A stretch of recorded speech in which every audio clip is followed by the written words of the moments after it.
दक्ष news, सामान्यांच्या हक्कासाठी नेहमी दक्ष.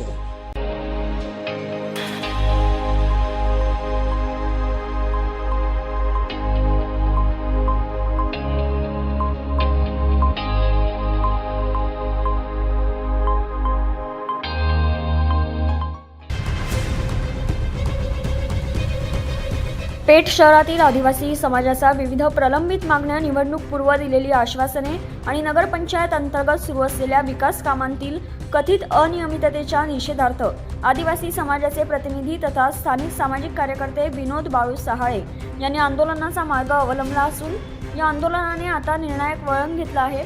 यात पेठ बसस्थानकाचं नूतनीकरण, शहरासाठी नवीन व शाश्वत पाणी पुरवठा योजना, भूमिगत गटार योजना, MIDCची स्थापना करून स्थानिक युवकांना रोजगार उपलब्ध करून देणे, आर्थिकदृष्ट्या दुर्बल घटकांसाठी घरकुल योजना, आधुनिक शॉपिंग कॉम्प्लेक्स, सांस्कृतिक भवन तसेच शहरातील मूलभूत सुविधा मजबूत करणे आदी मागण्यांचा यात समावेश आहे.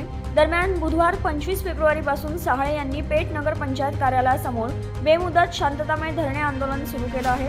मात्र या आंदोलनाला काही दिवस उलटूनही प्रशासनाकडून कोणतीही ठोस कारवाई किंवा लेखी आश्वासन न मिळाल्याने सहाळे यांनी 2 मार्चपासून तहसील कार्यालय पेठ येथे आमरण उपोषण करण्याचा इशारा दिला आहे. नमस्कार, मी विनोद बाळू सहाळे, राहणार पिंपळाची गल्ली, पेठ, नगरपंचायत पेठ येथील रहिवासी. मागच्या वर्षी 6 जानेवारी 2025 रोजी मी आमरण आत्मक्लेश उपोषण केलं होतं. त्या उपोषणाअंती मला आश्वासन दिले होते की प्रशासक आणि प्रशासन या दोघांनी पण आश्वासन दिले होते की आम्ही तुमच्या ज्या मागण्या आहेत त्या लवकरात पूर्ण करू. परंतु आज 1.5 ते 2 वर्ष झाले तर देखील कोणत्याही मागण्या पूर्ण झालेल्या नाहीत.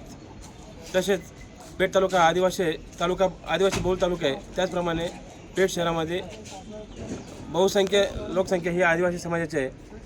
तरी आज आपल्या देशाला, भारताला स्वातंत्र्य मिळून जवळजवळ 75-78 वर्ष झाले तरी देखील कोणत्याही प्रकारचा या ठिकाणी मूलभूत सुविधा मिळत नाही. तरी